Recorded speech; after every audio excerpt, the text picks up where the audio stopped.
जैन धर्म और दर्शन का स्वाध्याय हम सभी कर रहे हैं। मुनि प्रमाण सागर जी द्वारा विरचित।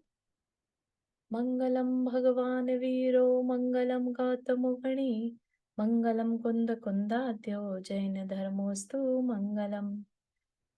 नमो अरिहंताणम नमो सिद्धाणम नमो आयर्याणम नमो उवज्जायाणम नमो लोये सवसाहुणम।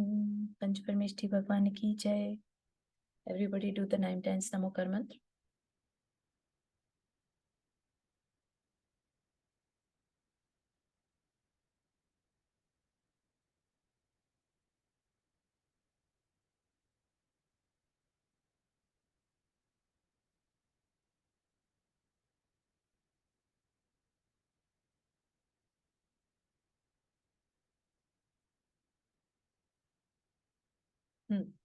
तो हमारी यहाँ पर जो चर्चा चल रही है वो हमने देखा किससे, जीव। पहले हम क्या जान रहे थे, जीव के बारे में, है ना।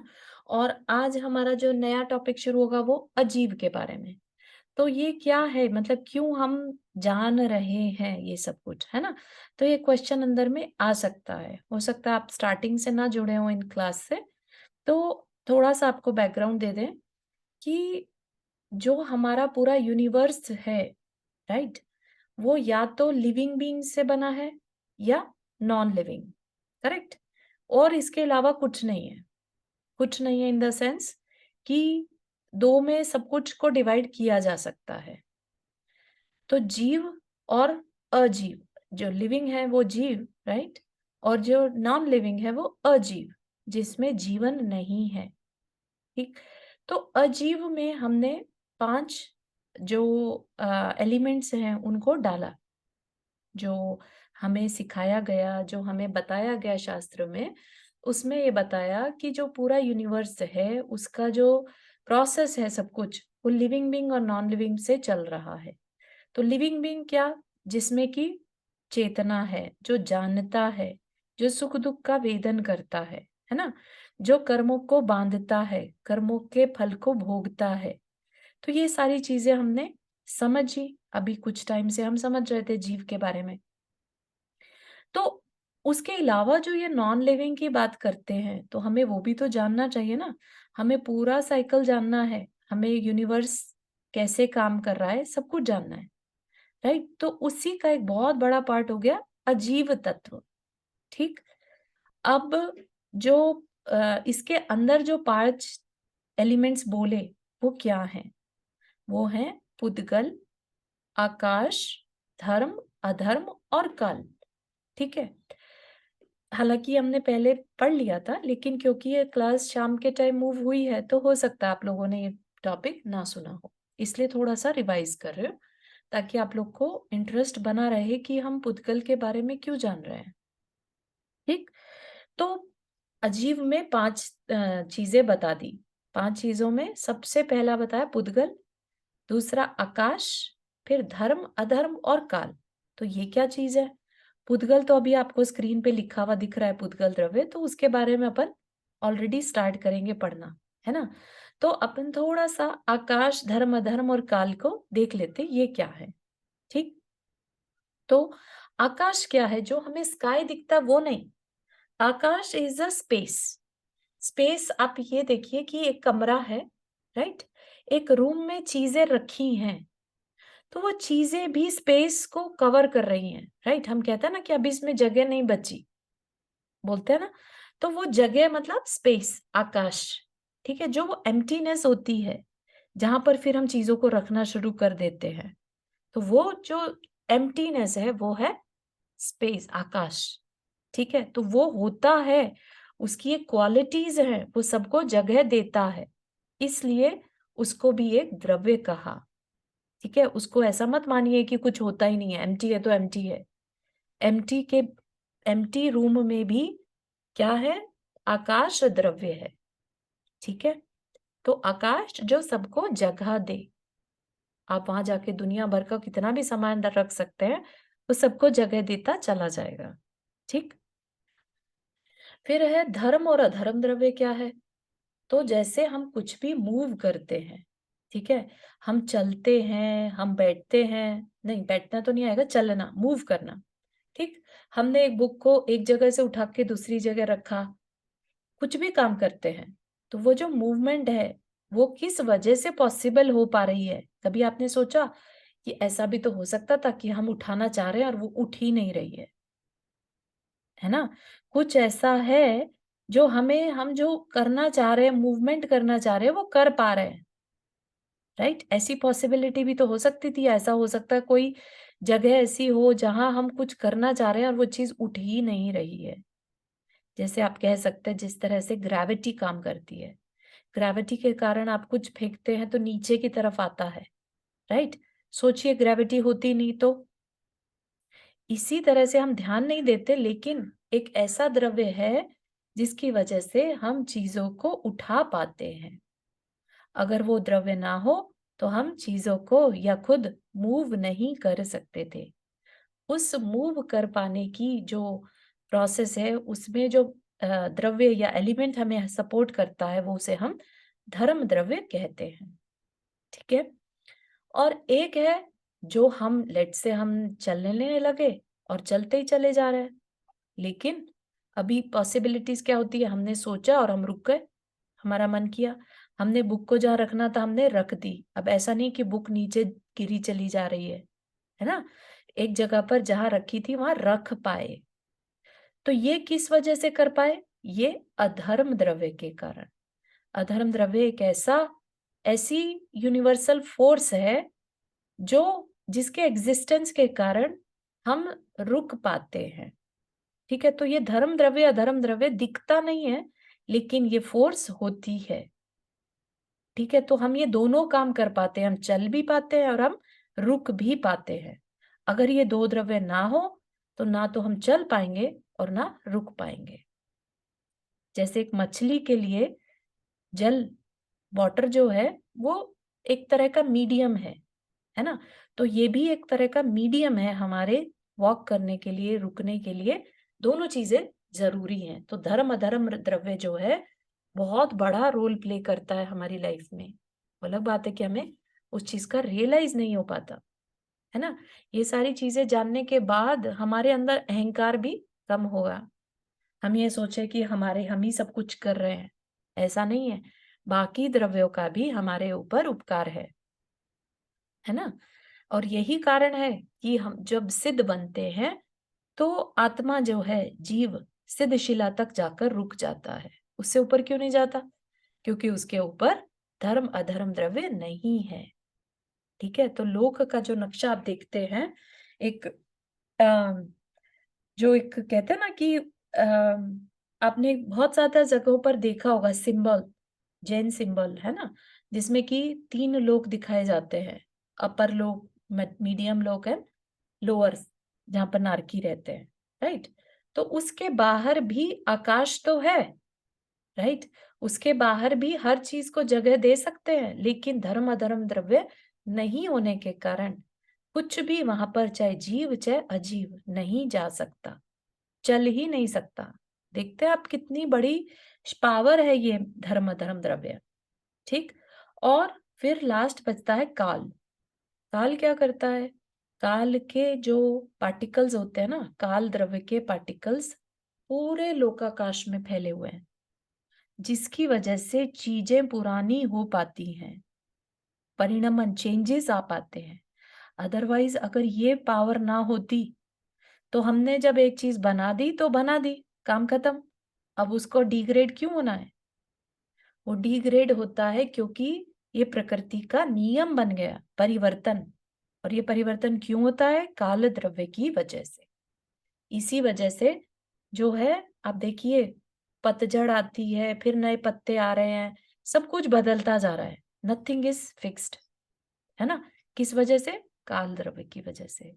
हम जो ये 1 सेकंड पहले क्या कुछ था, यस, उससे पहले भी 1 सेकंड था, उससे पहले भी 1 सेकंड था, ऐसे करते करते अनंत काल से पहले भी कुछ था, है ना? तो ऐसा कभी नहीं हुआ कि कुछ ना हो। तो काल के कारण परिवर्तन होता रहता है, ठीक है? तो क्या हमने जाना आज? जो अजीव है उसके 5 भेद हैं, 5 कैटेगरीज हैं, 5 टाइप हैं, जिसमें कि पहला जो पुद्गल है उसको अभी हमने छोड़ दिया था क्योंकि उसका डिटेल में हम पढ़ने वाले हैं। आकाश, धर्म, अधर्म और काल, ये 4 को हमने आज थोड़ा सा समझा। ठीक है, अब हम देखते हैं पुद्गल द्रव्य। पुद्गल द्रव्य को बहुत ज्यादा इंपॉर्टेंस दी गई है क्योंकि जो कुछ भी हमें दिखाई देता है, जो कुछ भी हमारे एक्सपीरियंस में आता है, वो सब क्या है? पुद्गल द्रव्य है, मतलब मैटर, है ना। मैटर आपने देखा ही होगा। और इवन हमारे जो कर्म है, जो कर्म हम भोगते हैं, वह भी मैटर है। ठीक है, तो वो जो पार्टिकल्स हैं वो भी क्या है? अजीव हैं। ठीक है, उसको भी हमें समझना होगा। उसकी नेचर को हम जब समझेंगे कार्मिक पार्टिकल्स को, तो हमें और क्लैरिटी आती है। ठीक है, तो अभी तक हमने जीव को समझा था, लेकिन जीव बिना अजीव के अधूरा है। ठीक है, जीव बिना अजीव के अधूरा है। आप ये देखिए कि हम जब एक जीव मरता है, पर्सन मर जाता है, राइट, तो उसका बॉडी वहीं रहता है। अब वो हिल डुल नहीं रहा है। क्यों नहीं हिल रहा है? क्योंकि उसके अंदर जो जीव तत्व था, चेतना थी, जो जानने देखने वाला था, वो नहीं रहा। राइट, लेकिन जो हमें क्या दिख रहा है? अभी भी कुछ दिख रहा है, राइट। जो दिख रहा है वो अजीव है, इसलिए शरीर को क्या बोला? अजीव कहा। शरीर में आत्मा होने के कारण हमें शरीर चलता फिरता दिखता है, लेकिन शरीर चलता फिरता नहीं है। इन रियलिटी में तो वो, अगर कोई एक डेड बॉडी पड़ी हो, फिर उसको कह के देखे ना, हिल के दिखा, शरीर में कोई पावर नहीं है हिलने डुलने की। सिर्फ आत्मा के कारण वह शरीर हिलता डुलता दिखता है, और वही आत्मा की पहचान का कारण बनता है। अगर कोई हिल रहा है, डुल रहा है, मूव हो रहा है, तो हम मान सकते हैं कि वहां पर जीव है ना। तो इस वजह से हम जीव की एग्जिस्टेंस को विद अजीव से ही पॉसिबल मान सकते हैं। ठीक है, अब हम देखते हैं फिर ये अजीव क्या है ना। बहुत बहुत इंपॉर्टेंट है ये अजीव हमारे लिए, क्योंकि हमारी जो लाइफ है वो इस अजीव के कारण ही चल रही होती है। वो कैसे? तो वो आप देखिएगा, जो कर्म पार्टिकल्स है, हम जो कह देते हैं बड़े आसानी से कर्म, है ना, वो कर्म भी क्या है? अजीव, यानी नॉन लिविंग पार्टिकल्स होते हैं। उनमें इस तरह की शक्ति होती है, जैसे कि दूध है ना। दूध में बॉडी को स्ट्रेंथ देने की शक्ति है ना, जबकि दूध अजीब है, राइट। इसी तरह से जो कर्म के पार्टिकल्स होते हैं, उनमें कर्म का फल देने की शक्ति होती है। ठीक है, तो और वो नॉन लिविंग है, तो इस वजह से हमें अजीव तत्व को बहुत अच्छे से समझना होगा। Make sense? तो पुद्गल द्रव्य यह एक अचेतन, कुछ कह रहे राकेश? मैं ये कह रही थी कि एक बार आप वो चारों को शॉर्ट में रिपीट कर देंगे। श्योर। 4 जो बताए हैं वो पुद्गल को हमने छोड़ दिया, है ना। अजीव के 5 पार्ट बताए थे, पुद्गल, आकाश, धर्म, अधर्म और काल। ठीक, पुद्गल क्योंकि अपन पढ़ने वाले हैं 6 द्रव्य में से, जो 5, एक तो जीव हो गया 6 में से, राइट। बाकी बचे 5, 5 को अजीव कहा। ठीक, तो उसमें जो आकाश है वो सबको स्पेस देता है। उसके उस गुण को क्या कहते हैं? अवगाहन। ठीक है, अवगाहन देना उसका काम है। अगर आकाश ना हो तो हम आ, मतलब कोई चीज कहीं पर रख ही नहीं पाएंगे, है ना। हम एक खाली जगह जो दिखता है वो वहां पर पूरे में आकाश है, आकाश तरफ। ठीक, फिर बताया धर्म अधर्म। जो धर्म है जो मूव करने में हेल्प करता है, और अधर्म जो है रुकने में हेल्प करता है। ठीक है, और काल क्या है? हमारे परिवर्तन में, जैसे हम बच्चे थे, बच्चे से बड़े हो गए, कैसे हो गए? काल द्रव्य के कारण। काल द्रव्य क्या है? परिणमन करवाता रहता है, चेंजेस लाता रहता है, ये उसका कार्य है। ठीक है, उसके पार्टिकल्स में, काल द्रव्य के जो परमाणु हैं, उनमें ये पावर होती है कि उसकी वजह से चेंजेस आते रहते हैं। ठीक है, राखी जी, आप प्रांकुल भैया की वाइफ है ना? जी दीदी। अच्छा, ठीक है, ठीक है। आज पहली बार बाय फेस देख रहे हो। Very nice, thank you for joining. Thank. Alright, ठीक है, हो गया यहाँ तक। अब देखते हैं पुद्गल द्रव्य क्या है। यह एक अचेतन है और मूर्त है। अचेतन बात समझ में आई? अजीव यानी जिसमें चेतना नहीं है ना? तो अचेतन है और मूर्त है। मूर्त मतलब जो देखने में आए, मूर्त मतलब दिखने में। आत्मा क्या है? अमूर्त, मतलब इनविजिबल। आत्मा कितना भी आप कर लीजिए, कोई कितने भी क्लेम डाल दे कि हमने आत्मा को देखा है, दैट इज इम्पॉसिबल, क्योंकि आत्मा क्या है? अमूर्त है, इनविजिबल है। ठीक है? तो अगर कोई आपको कहना चाहे कि मतलब आप इतने अच्छे से समझ लेंगे ना, तो कोई आपको बेवकूफ नहीं बना पाएगा, है ना? कोई कह दे हम आपकी आत्मा को आपके दर्शन करा देते हैं, है ना? तो इट्स इम्पॉसिबल। ठीक है? हमें क्या दिखता है? देखने में क्या आता है? सिर्फ पुद्गल यानी अजीव द्रव्य देखने में आता है। अजीव का भी जो पुद्गल द्रव्य है, वो हम देख पाते हैं। आकाश। Who made it? Who hmm, made? हाँ, अ, आकाश, धर्म, अधर्म और काल इतने सूक्ष्म हैं, वो हमारे देखने में नहीं आ सकते। तो ओनली एंड ओनली द्रव्य जो है पुद्गल। ठीक है? और उसमें भी आप देखिएगा वैरायटी होती है, जो ठोस यानी सॉलिड से लेके और बहुत माइन्यूट, बहुत माइक्रो लेवल तक चला जाता है, वो भी अपन जानेंगे। ठीक है?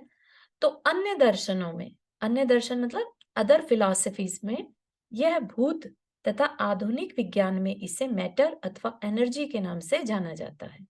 ठीक है? मैटर वर्ड सबने सुना है ना? तो मैटर इज पुद्गल। ठीक? पुद्गल शब्द बहुत अर्थपूर्ण है। यह जैन दर्शन का विशिष्ट पारिभाषिक शब्द है। पुद्गल वर्ड कहीं और यूज नहीं होता, सिर्फ जैन शास्त्र में ही ये एक टेक्निकल वर्ड है। तो उसका मीनिंग क्या है? यह पुद और गल के योग से बना है। पुद मतलब जुड़ना और गल मतलब टूटना। ठीक है? आपको लास्ट टाइम शायद मैंने ये बताया था, है ना? लेगोज होते हैं, लेगोज के पीसेस को हम जोड़ दें, फिर उनको अलग कर दें। सेम इसी तरह से पुद्गल के जो मैटर के जो पार्टिकल्स हैं, वो आपस में जुड़ जाते हैं जब, तो हमें चीजें दिखने लगती हैं। वो टूट जाते हैं तो हमें चीजें टूटी हुई नजर आती हैं। ठीक है ना? जुड़ जाती हैं तो चीजें बन जाती हैं। जैसे एक आप ब्रिक देखते हैं। ठीक है? ब्रिक से के ऊपर एक ब्रिक रखी, फिर ऐसे ब्रिक पे ब्रिक रखते चले गए, तो क्या बन गया? मकान बन गया। ठीक है? अब वो ब्रिक भी आप नोटिस करिएगा, ब्रिक अपने आप में एक पार्टिकल नहीं है, बहुत सारी मिट्टी लेकर एक शेप दिया गया था, है ना? उसके अंदर मिट्टी के पार्टिकल्स हैं बहुत सारे, तब जाके तो वो एक ब्रिक बनी थी। ठीक है ना? उस मिट्टी को भी आप तोड़ेंगे, उस ईंट को अगर आप तोड़ते हैं, तो क्या बन जाती है? एक बालू टाइप की, एक रेड कलर की मिट्टी बन जाएगी वो, है ना? तो उस मिट्टी को जोड़कर वो एक ईंट बनी थी। इसी तरह से वो मिट्टी के भी फर्दर हम डिविजन्स कर सकते हैं। तो सब कुछ यहाँ पर जो है वो मिलता और टूटता रहता है। ये रियलाइज करना अपने को जरूरी है। हमारा शरीर भी आप देखिए कितनी चीजों से मिलके बना है ना? और फिर at the end of the day उसको बर्न कर देते हैं, वापस से राख बन जाता है, फिर से मिट्टी में मिल जाता है। तो ये क्या हुआ? ये बनना और बिगड़ना। ठीक है? तो पुद्गल का काम क्या है? जो बने और बिगड़े दोनों काम होते रहें। ठीक है? तो ये जो जुड़ने की अवस्था है उसको क्या कहते हैं? पुद्गल स्कंद। स्कंद क्लस्टर, क्लस्टर को स्कंद कहते हैं। ठीक है? एक एक एटम में दूसरा एटम जोड़ते जाएं, जोड़ते चले जाएं, तो वो क्लस्टर बन जाएगा, है ना? तो वो क्लस्टर ही हमारे देखने में आता है। कभी भी एक सिंगल एटम हमारे देखने में नहीं आ सकता। कोई कितना भी साइंटिस्ट बोलता रहे कि हमने एटम को इन्वेंट कर लिया, है ना? वो पॉसिबिलिटी नहीं है। ठीक है? हाँ, ये चीज हमने लास्ट टाइम पढ़ लिया था। जगत में कुछ भी हमारे छूने, चखने, देखने और सूंघने में आता है, वह सब यह पौद्गलिक पिंड ही है। क्यों? हमें हमें कुछ भी अगर स्मेल भी आ रही है किसी चीज में, ठीक है, तो इसका क्या मतलब है? वो नॉन लिविंग है। लिविंग बीइंग में स्मेल नहीं होती, ठीक है। स्मेल किस में होती है? पुद्गल का ये गुण है। पुद्गल का स्पर्श, रस, गंध और वर्ण। स्पर्श मतलब जो टच आता है। हम आत्मा को, जीव को कभी छू नहीं सकते, क्योंकि उसमें टच होता ही नहीं है।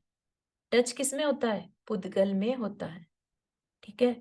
रस, जो टेस्ट आता है हमें, है ना, वो रस जो है वो भी पुद्गल है। गंध, जो हमें स्मेल आती है किसी चीज में, अगर स्मेल है, जैसे फूल है ना, तो फूल भी क्या है? वो पुद्गल से बना है, ठीक है। वो अलग बात है कि कोई पेड़ है तो हम उसे जीव कह देते हैं, राइट। लेकिन उस जीव के स्मेल को हम स्मेल नहीं करते, उसके उस स्ट्रक्चर में से एक स्मेल आती है हमें, ठीक है। वो स्ट्रक्चर जो है वो पुद्गल से बना है, ठीक है ना। जैसे कई बार कहते हैं ना, मुनि महाराज के शरीर में से सुगंधी आ रही थी, ठीक है ना। तो ये सुगंधी उनकी आत्मा की सुगंधी नहीं है, उनके शरीर में से आ रही है। और शरीर क्या है? पुद्गल परमाणुओं से बना हुआ, ठीक है। तो शरीर को बनाने वाले परमाणुओं को क्या कहते हैं, और बाकी परमाणुओं को क्या कहते हैं, ये एक अलग चीज है। उसको वर्गणाएं कहते हैं, ठीक है। जो पूरे यूनिवर्स में 23 तरह की वर्गणाएं होती हैं, जिनसे अलग अलग चीजें बनती हैं। इवन जो हम भाषा बोलते हैं ना, हमारी आवाज निकल रही है, साउंड, तो ये भी एक तरह की वर्गणाएं होती हैं, जिससे कि हम बोल पाते हैं, आवाज निकलती है, ठीक है। वोकल कॉर्ड्स का होना अलग चीज है, और ये जो साउंड निकल रही है उसकी एक जो फ्रीक्वेंसी है, वो भी भाषा वर्गणाओं से बनती है, ठीक है। तो ये सारी नॉलेज अगर हमें होगी तो हम एकदम क्लैरिटी के साथ चीजों को जान पाएंगे, और यही फिर आगे चल के हमारे सम्यक दर्शन का कारण बन जाता है, ठीक है। तो जो अगर एकदम क्लियर कट है, स्पर्श, रस, गंध और वर्ण, वर्ण मतलब जो देखने में आए, जिसमें कलर हो, कुछ दिख रहा है, तो वो वर्ण। तो ये विशेष गुण किसके हैं? पुद्गल के हैं, ठीक है। तो अब आपको जो भी कुछ दिखने में आ रहा है, आप क्लियरली कह सकते हैं पुद्गल है, अजीव है ना।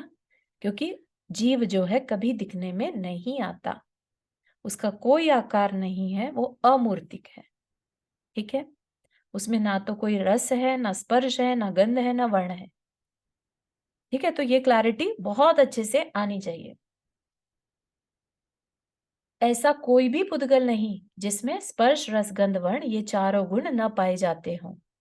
6 द्रव्य में से यही एकमात्र रूपी द्रव्य है, शेष 5 अरूपी हैं, ठीक है।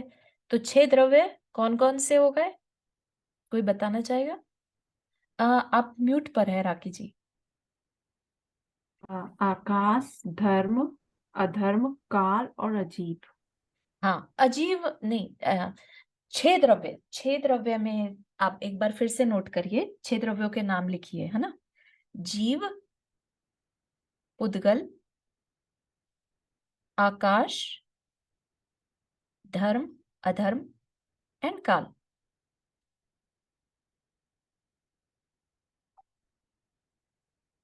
ठीक है, तो ये जो हुए 6 द्रव्य जो मैंने बोले, उसमें अब फर्दर कैटेगरी क्या होगी कि एकमात्र जीव तो जीव है, ठीक है। और जो बाकी बच्चे 5, उनको क्या कहेंगे? अजीव, ठीक है। तो 5 अजीव हैं, एक जीव है, ठीक है। अब इन 5 जो 6 बताए हैं टोटल, उनको एक अलग तरीके से भी देख सकते हैं। कैसे देख सकते हैं? जो पुद्गल है अकेला, सिर्फ पुद्गल ही देखने में आ सकता है, पुद्गल ही रूपी है, ठीक है। बाकी 5 जो हैं अरूपी हैं, अमूर्तिक हैं, ठीक है। जैसे कि जीव है वो अमूर्तिक है, हमने बहुत अच्छे से समझ लिया, ठीक। आकाश है, धर्म अधर्म है ना, और काल है, ये देखने में नहीं आ सकते। तो उस अपेक्षा से, उस पर्सपेक्टिव से 6 द्रव्यों में से एकमात्र जो देखने, आप म्यूट पर हैं अगर कुछ कह रही हैं तो। ओके, तो रूपी द्रव्य है ना। रूपी मतलब जिसे हम देख सकते हैं। तो आपको जो ये टेबल, मेज, दरवाजा, ये सब कुछ दिख रहा है, ये सब क्या है? ये अजीव से बना है, पुद्गल से बना है। क्लियर हुआ? ठीक है। अब ये क्या है? परमाणु रूप है। अन्य परमाणुओं से संयुक्त हो जाने के कारण यह स्कंद बन जाता है। संयुक्त होना मतलब ये एक क्वालिटी है परमाणु की, कि वो इसको जैसे जुड़ना ही इसका काम है। ठीक है। तो ये अपनी जैसी जाति के और परमाणुओं से जुड़ना पसंद करता है। ठीक है। तो उस कारण से ये क्लस्टर बन जाता है और हमें दिखने लगता है। इसके अंदर जुड़ने की क्वालिटी होती है। जैसे होता ना, दो ईंटों को हम सीमेंट से जोड़ते हैं, राइट? तो वो उसमें जोड़ने की क्षमता होती है। ऐसे ही परमाणु जो होते हैं, राइट, उनमें भी जुड़ने की क्षमता होती है, तभी तो चीजें बन पाएंगी। ईंट, मिट्टी से हम ईंट बना पाते हैं क्योंकि उन मिट्टी के परमाणुओं में जुड़ने की क्षमता है, आपस में चिपकने की क्षमता है। ठीक है। तो वो क्लस्टर बन बन के हम उन्हें देख पाते हैं। तो जो परमाणु है, परमाणु जिसे कहते हैं, राइट, ये क्या है? ये पुद्गल की सबसे छोटी यूनिट है। परमाणु, परम मतलब एक्सट्रीम, उससे छोटा कुछ नहीं होता। ठीक है। सिंगल एटम जो होता है उसको परमाणु कहते हैं। ठीक। उसके बाद फिर जो जुड़ता जुड़ता बनता जाएगा वो स्कंद या क्लस्टर कहलाएगा। ठीक। यह पुद्गल का अविभाज्य और अंतिम अंग है। इसके आगे उसके टुकड़े नहीं हो सकते पुद्गल के। ठीक। तो इसलिए परमाणु, जैसे किसी बिंदु का कोई ओर छोर नहीं होता, वैसे ही परमाणु का कोई आदि और अंत बिंदु नहीं है। इसका आदि, मध्य और अंत यह स्वयं है। मतलब ऐसा नहीं कह सकते कि यहां से परमाणु शुरू हुआ और यहाँ पे खत्म हो गया, ऐसा नहीं होता। वो अपने आप में कंप्लीट है, ना उसका कोई एंड है ना उसका कोई बिगिनिंग है। मतलब क्योंकि वो इतना इतना छोटा है कि और उसके फर्दर डिवीजन हो ही नहीं सकते। ठीक है। परमाणु जो है स्कंद का अंतिम रूप है। स्कंद क्या बताया था? क्लस्टर, है ना। क्लस्टर्स को तोड़ते जाइए तोड़ते जाइए। आपने कभी नोटिस किया हो, पेपर को आप फाड़ते हैं, है ना, उसके टुकड़े टुकड़े कर देते हैं, तो करते करते कैसा उस पॉइंट आ जाता है कि अब उससे ज्यादा टुकड़े नहीं हो पा रहे। ठीक है। वो अपनी कैपेसिटी के अकॉर्डिंगली, तो वो आप एक पॉइंट पे आके कह देते हैं कि अब इससे ज्यादा टुकड़े नहीं हो रहे। ऐसे ही क्लस्टर्स को जितना तोड़ते जाएं तोड़ते जाएं तोड़ते जाएं, जब वो बिल्कुल इनडिविजिबल हो जाए तब वो जो कहलाएगा वो परमाणु यानी परमाणु कहलाएगा। ठीक है। तो वो परमाणु जो है वो पुद्गल का एक प्योर फॉर्म है। जब तक उसके अदर परमाणु उसके साथ नहीं जुड़े तब तक वो अपनी प्योर फॉर्म में है। लेकिन ऐसा कोई परमाणु कहीं पर भी नहीं रहता जो ना जुड़े, क्योंकि उसका काम ही यही है। पुद्गल का काम क्या है? पुद और गल यानी जुड़ना और अलग होना, है ना। तो इसलिए परमाणु होते हुए भी कभी अपने आप में अलग नहीं रह पाता। ठीक है। तो परमाणुओं का पिंड रूप स्कंद जब एक दूसरे से विघटित होकर टूटते हैं तब उसके अंतिम रूप परमाणु की उत्पत्ति होती है। इस दृष्टि से परमाणु की उत्पत्ति भी मानी गई है। इस दृष्टि से, अदरवाइज परमाणु को कोई क्रिएट नहीं कर सकता, it is always there. Cluster बनते हैं और खत्म हो रहे हैं, अलग सेपरेट हो रहे हैं, है ना।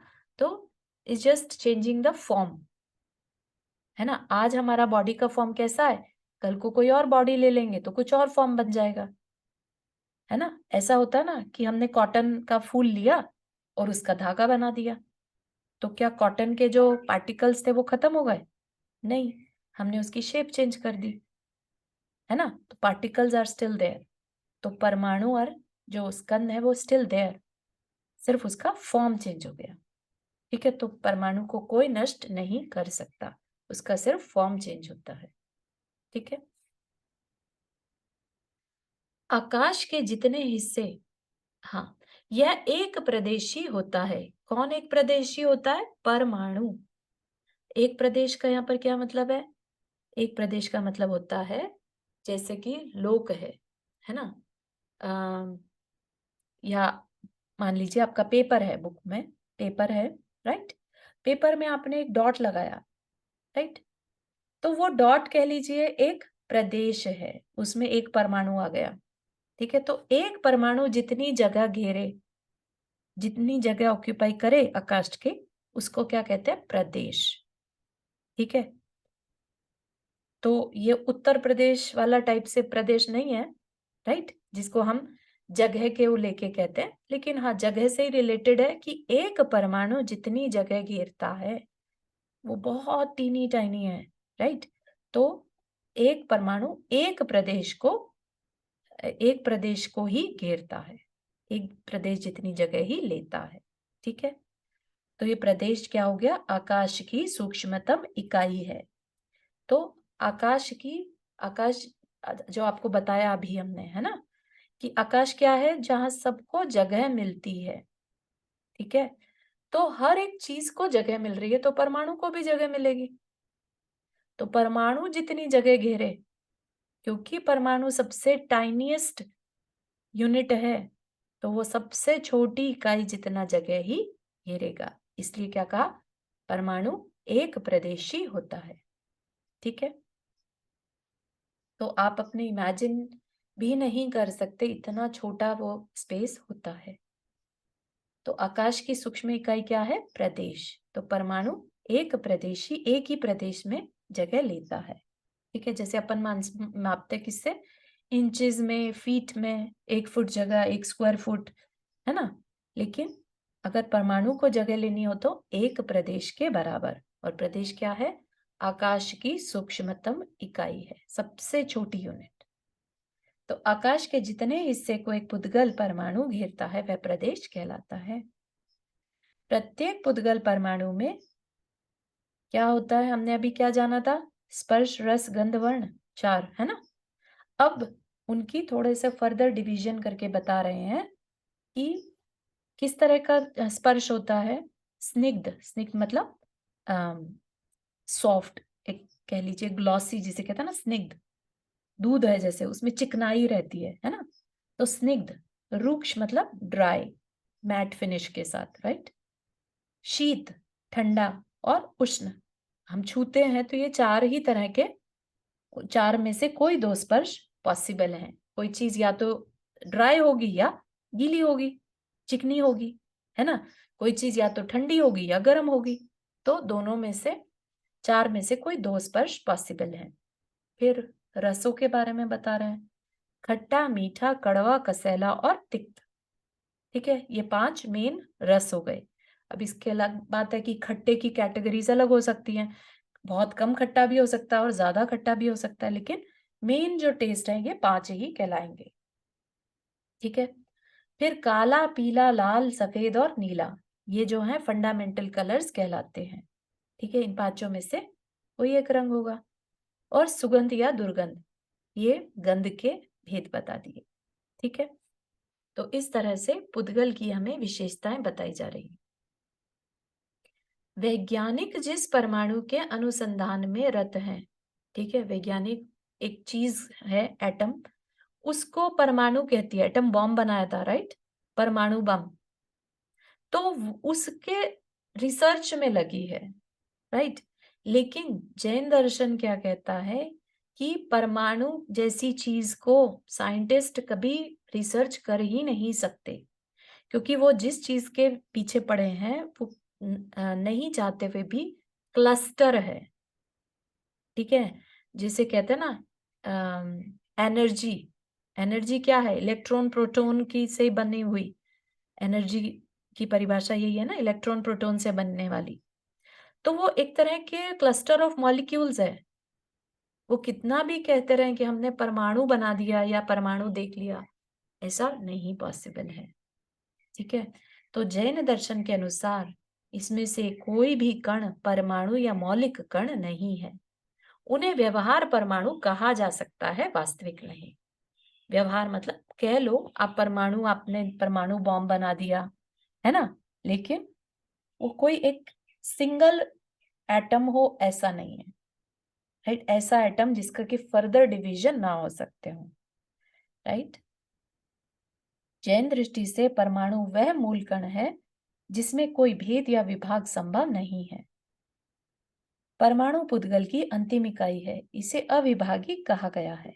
अत्यंत सूक्ष्म होने के कारण परमाणु इंद्रिय एवं प्रयोग के विषय से अतीत है ना? वही जो आपको बताया था कि वो कभी भी ह्यूमन बीइंग के जानने में नहीं आ सकता, वो सिर्फ केवल ही भगवान के ही जानने में आ सकता है। ठीक है, किसकी बात कर रहे हैं? परमाणु की, परम अणु। ठीक है, जो जिसके फर्दर डिवीजन नहीं हो सकते। ठीक है, स्कंद, स्कंद क्या है? दो या दो से अधिक परमाणुओं के योग से बनी उद्गल परमाणु की संयुक्त पर्याय स्कंद कहलाती है। ठीक है, अभी बताया था ये चीज, स्कंद क्या है, क्लस्टर क्या है? जब मल्टीपल परमाणु जुड़ने लगेंगे, है ना? तो हमारे दृष्टिपथ में आने वाले, मतलब हमारे विजन में आने वाले समस्त पदार्थ क्या है? पौद्गलिक स्कंद ही है। उद्गल से बने हुए को क्या कहते हैं? पौद्गलिक। जो पुद्गल से बने वो पौद्गलिक, उद्गलिक, है ना? तो उसके स्कंद ही हैं।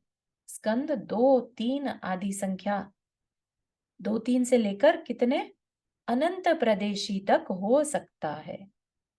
मतलब कि ऐसे क्लस्टर भी हो सकते हैं जिसमें कि काउंटेबल परमाणु हो, या इनकाउंटेबल हो जिसे असंख्यात कहते हैं, और इनफाइनाइट भी हो सकते हैं, अनंत प्रदेशी हो सकते हैं। ठीक है, तो ये डिपेंड करता है किस चीज की बात कर रहे हैं। उद्गल में विशेष प्रकार की परिणमन क्षमता होती है। परिणमन मतलब परिणमन जिसका में चेंजेस आए, तो परमाणु में परिणमन मतलब परमाणु में क्वालिटी है ये कि उसमें चेंजेस आते हैं। ठीक है, जैसे आत्मा तो क्या है, उसमें कोई चेंज नहीं आता, आत्मा आत्मा है, राइट? चेंजेस किस में आते हैं? उद्गल में आते हैं। हमारा शरीर है जैसे, उसमें चेंजेस आ रहे हैं। आत्मा तो जैसी थी शरीर में वैसी पहले भी थी, और एक बच्चे में जो थी वो भी उतनी थी, और बड़े हो गए तब भी वही है। एक चींटी में जो आत्मा है वो भी वही है, और एक हाथी में जो आत्मा है वो भी वही है। चेंजेस आने की क्षमता या जो क्वालिटी है वो पुद्गल में होती है, जिसके बल पर यह अपना सूक्ष्म परिणमन भी कर लेता है। सूक्ष्म परिणमन से मतलब जैसे कि आप एक बुक देखते हैं, एकदम नई बनी हुई बुक है ना? और वही बुक आप 100 साल बाद देखेंगे, क्या हुआ? उसकी शेप चेंज हो जाती है ना, थोड़ी सी, अपन कहते हैं ना वियर एंड टियर हो गया, है ना? आत्मा में वियर एंड टियर नहीं होता, राइट? तो ये वियर एंड टियर की जो एक क्वालिटी है, ये पुद्गल में होती है। भले ही ये वियर एंड टियर होने का पर्पस, जो रीजन है वो काल है, समय के साथ होती है ना? लेकिन होती तो पुद्गल में ही है, भले ही उसमें काल द्रव्य कारण बन जाता है। काल द्रव्य के कारण टाइम बदलता है, चेंज हो रहा है। एक बुक हमने आज देखी, 100 साल बाद देखें तो 100 साल क्या है? काल ही तो है, राइट? तो वो जो चेंजेस आ रहे हैं उसमें चेंज होने की कैपेसिटी किसमें है? पुद्गल में है। वह पेपर आज जैसी सिचुएशन में है, आज से 20 साल बाद देखेंगे तो वैसा नहीं होगा, है ना? इसीलिए जो शरीर है हमारा वो डिटेरियोरेट होता रहता है। बच्चे से बड़ा और बड़े से बूढ़ा, क्या हो रहा है? ये आत्मा हो रही है क्या? आत्मा कभी बूढ़ी नहीं होती। कौन होता है? हमारा शरीर, जो कि पुद्गल से बना है। तो परिवर्तन आने को जो कैपेसिटी है वो पुद्गल की एक विशेषता है। ठीक है, और इतनी सूक्ष्म हो सकती है, जैसे हमने आपको आज देखा और 1 घंटे बाद फिर से देखे तो हमें कोई डिफरेंस समझ में नहीं आएगा। लेकिन क्या डिफरेंस नहीं होता? आप 1 घंटा और पुराने हो गए, ठीक है ना? तो चेंजेस होते हैं लेकिन वो हमें दिखाई नहीं देते। तो उन चेंजेस को क्या कहते हैं? सूक्ष्म परिणमन। चेंजेस तो होते हैं लेकिन हमारी पकड़ में नहीं आते। हमारी पकड़ में कैसे आते हैं? स्थूल चेंजेस। कोई अचानक से हम 1 साल बाद किसी को देखें तो हमें लगता है हाँ थोड़ा चेंज तो है पहले से, है ना? तो ये हमारी कैपेसिटी की लिमिटेशन है, हमारी लिमिटेशंस है। इसका ये मतलब नहीं है कि चेंजेस नहीं हो रहे हैं, ठीक है ना? तो इसलिए हमेशा अपनी लिमिटेशंस को भी हमें जानना चाहिए। ठीक है, तो ये आ गया यहाँ पर उसके भेद प्रभेद। ठीक, तो जैसे क्लस्टर्स हैं, क्लस्टर भी डिफरेंट टाइप के हो सकते हैं। जैसे पढ़ते हैं स्थूल स्थूल, जो बहुत ही सॉलिड हो, ठीक है, जैसे पत्थर, लकड़ी, मेटल, है ना, ये क्या हो गया? बहुत ज्यादा सॉलिड है, ठीक है। फिर स्थूल, स्थूल हो गया जो बहुत ज्यादा सॉलिड नहीं दिखते, लिक्विड, उनको क्या कहा? स्थूल। पहले क्या कहा था? स्थूल स्थूल, अब स्थूल, ठीक है, स्थूल। फिर स्थूल सूक्ष्म, स्थूल सूक्ष्म मतलब कि देख तो सकते हैं लेकिन पकड़ नहीं पा रहे। जैसे कि शैडो हो गई, लाइट हो गई, एयर हो जाती है ना, गैसेस होती हैं, ये हमें फील में तो आ रही हैं, हम सूंघ पा रहे हैं लेकिन हम उसे पकड़ नहीं पाते। तो वो क्या हो गया? स्थूल सूक्ष्म। ठीक, फिर सूक्ष्म स्थूल, जो आंखों से तो नहीं दिखते लेकिन शेष इंद्रियों के द्वारा अनुभव किए जाते हैं। तो गैस इसमें आ जाएगी। गैस, गंध, स्मेल तो आ रही है, हमें पता चल रहा है कुछ है लेकिन दिख कुछ नहीं रहा, है ना। टेस्ट तो आ रहा है लेकिन पता नहीं चल रहा कि क्या था। शब्द सुनाई देते हैं लेकिन हम उसे देख नहीं पाते। लेकिन यहाँ पर आप देखिए कि अगर इनको यहाँ पर लिया है, एग्जाम्पल्स किसके हैं ये? स्कंद के। और स्कंद क्या है? किससे बने हुए हैं? परमाणु से। परमाणु क्या है? पुद्गल, राइट। और पुद्गल क्या है? अजीव, ठीक है। तो ये ध्यान रखिएगा। इसका क्या मतलब है कि जो हवा, गंध, रस, शब्द, ये सब क्या है? ये सब पार्टिकल्स हैं, मैटर है, ठीक है। और इससे भी और सूक्ष्म में चले जाएं तो क्या हुआ? जो किसी भी इंद्रिय का विषय ना बने, जिन्हें हम सेंसेस से नहीं देख सकते, पहचान पाते, वो क्या है? जैसे इलेक्ट्रोमैग्नेटिक फील्ड, जैसे हमारा कार्बन बॉडी, है ना, जो कर्म पार्टिकल्स हैं वो हमारी इंद्रिय का विषय यानी हमारी सेंसेस की कैपेसिटी से बाहर है, ठीक है। तो जो हमारे, जिसे कहते हैं ना क्वांटम फिजिक्स वाली बात, ठीक है, तो वो इस कैटेगरी में आ जाएगी, सूक्ष्म। ठीक, फिर है सूक्ष्म सूक्ष्म। सूक्ष्म सूक्ष्म बेसिकली नथिंग बट स्कंद की अंतिम इकाई, जिसमें कि 2 अणु हो अगर, ठीक है, तो वो भी इतने सूक्ष्म हो जाएंगे कि वो हमारे इंद्रियों का विषय, किसी चीज का विषय नहीं बन सकते, लेकिन वो होते हैं, उनका एग्जिस्टेंस होता है। तो स्कंद की अंतिम इकाई। तो एक अकेला परमाणु है उसको स्कंद नहीं कहते। स्कंद किसे कहते हैं? क्लस्टर किसे कहेंगे? जब एक से ज्यादा परमाणु हो, ठीक है ना। तो यहाँ पर क्या कहा? स्कंद की अंतिम इकाई। स्कंद की अंतिम इकाई क्या होगी? जहां 2 परमाणु हो, है ना। तो ये कहा ना, द्वयनुक, द्वय अणु स्कंद को सूक्ष्म सूक्ष्म स्कंद कहते हैं, ठीक है। तो ये समझ में आ गया। परमाणु के भेद प्रभेद से क्लैरिटी हुई कि जो हमें दिखता है वह भी परमाणु है, जो नहीं दिख रहा है वह भी पुद्गल का ही रूप है, ठीक है। भले ही हमारे देखने में नहीं आ रहा, इसका मतलब ये नहीं है कि है नहीं, ठीक है ना। तो इस वजह से हमें शास्त्र जी पढ़ने से ये फायदा होता है, हमारे फंडामेंटल्स क्लियर हो जाते हैं, है ना। फिर हम डिल्यूजन में नहीं रहते। अभी आपको पता चलेगा कि जो हमारे विचार हैं वह भी उद्गल हैं, वह भी हमारे आत्मा के पार्ट नहीं है, वह भी इस शरीर है तो विचार है, ठीक है ना। जब तक ये शरीर है तब तक वो वाले विचार चल रहे हैं, फिर कोई और शरीर होगा तो वैसे विचार चलेंगे। ठीक है ना? तो इसलिए विचार भी जो है वो हमारे मैटर में ही काउंट होते हैं, क्योंकि कर्म के कारण उत्पन्न होने वाले हैं, उनमें एक वाइब्रेशन होती है, फ्रीक्वेंसी होती है थॉट्स में। ठीक है ना? तो इसलिए उनको भी पार्टिकल्स में रखा। नहीं तो कह दें कि अरे अगर विचार जीव का जीव होते तो फिर हमारे तो विचार आते ही रहते हैं, है ना? तो कितने जीव मानेंगे, राइट? तो इसलिए विचार भी क्या है? पुद्गल है। ठीक है, तो आई थिंक इतना ही टॉपिक रखते हैं। यहाँ तक के किसी को कोई क्वेश्चन?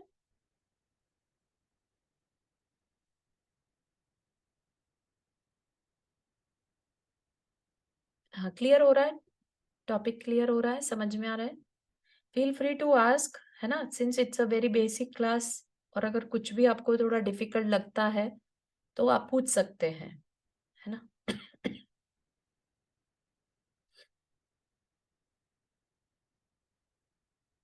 ठीक है, तो इतना ही रखते हैं। आप इसको सुनिएगा, समझिएगा एक बार फिर से।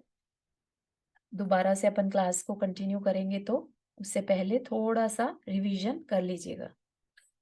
ठीक है, I will share this PDF in the group so that आप उसको खोल के देख सके। ठीक है, and also I share the recording links also in the group.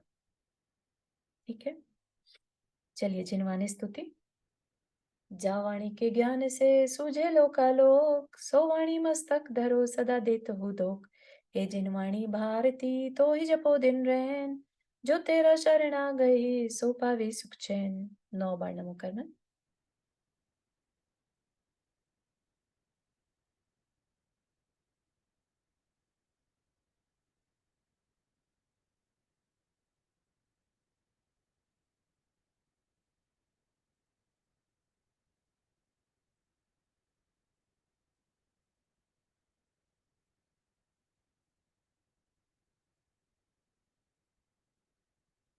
चलिए सभी को जय जिनेन्द्र।